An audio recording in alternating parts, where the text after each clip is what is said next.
It's the end of 2018 and that horrible HSC year. We're off for a canoe trip and our first night is staying at Bendila Campground with the Wombats. It's been a stinking hot day and while it's late there's still time for a swim. And some of the Christmas cherries. I had a peaceful night under the stars. Patrick's in the car and Adam was in the tent. We've now driven around to the start of the canoe trip and with the boats loaded, they are heavy. This body of water is formed by Tallowa Dam, which is just on our left. We're going to paddle up the Shoalhaven arm. The Kangaroo River is on the right of that map and the Shoalhaven on the left. At the end of that red line we come across a sea eagle. I just love these things. You can see the little birds are flying around. I'm not sure if they're hassling, but the footage is a little shaky because I had to bang on the boat to actually get him to rouse himself and fly. Here he goes. And he can go right across the valley in one go. This is a slow motion version. That amazing wingspan, the final feathers on his wings fanning out, and then I'm just gonna look at that one more time, even slower, when his wings actually open.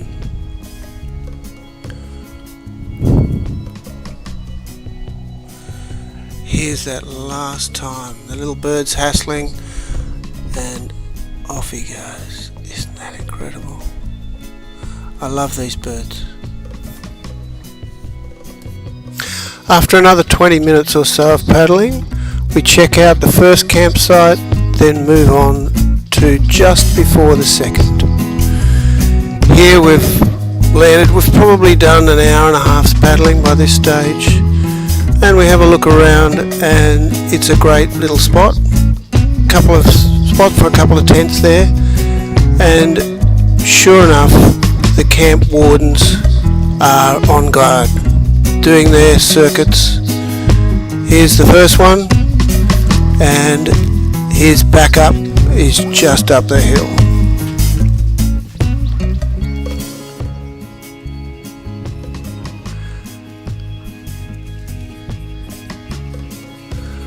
And they both move on toward the actual tent sites.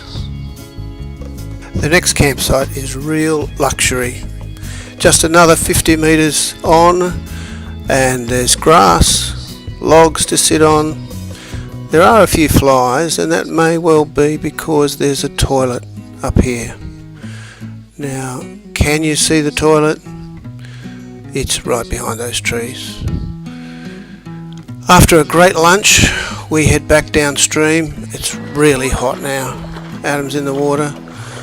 I'm not sure how efficient this kicking propulsion is. All this river and dam water is normally crystal clear, but the recent rains have silted it up and so it appears quite muddy. We're heading back to that first campsite we checked out.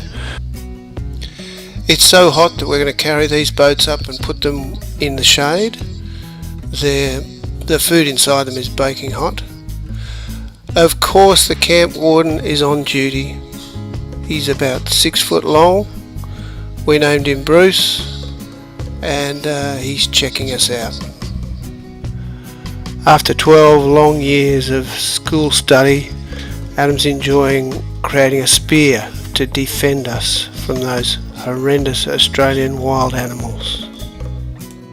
Patrick thought he could rest, but a 1 metre grey snake slithered over his arm and moved off to the left there. I think the tarp was over his hole and he couldn't get back to it. Now here's Bruce doing his rounds. First lap.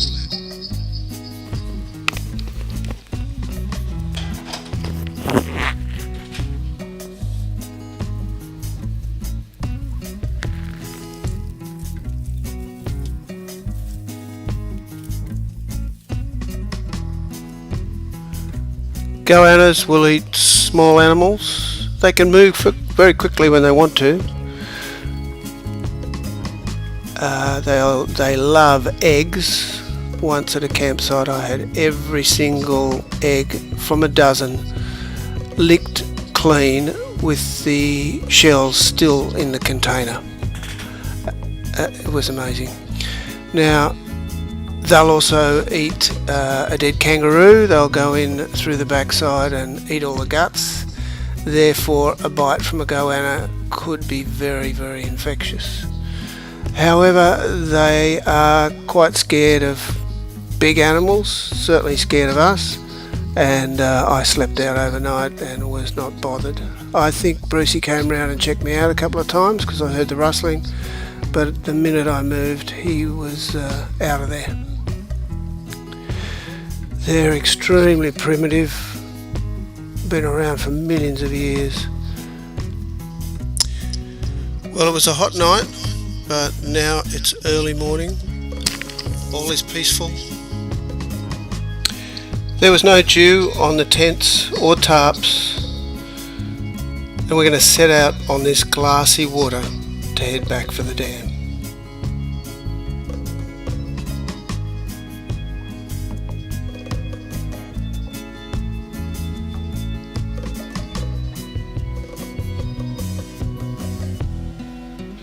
The sun's just coming up over the hills.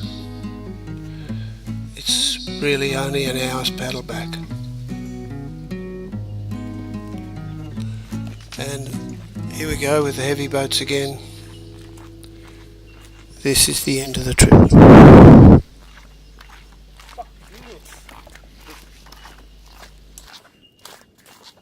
That's so awkward.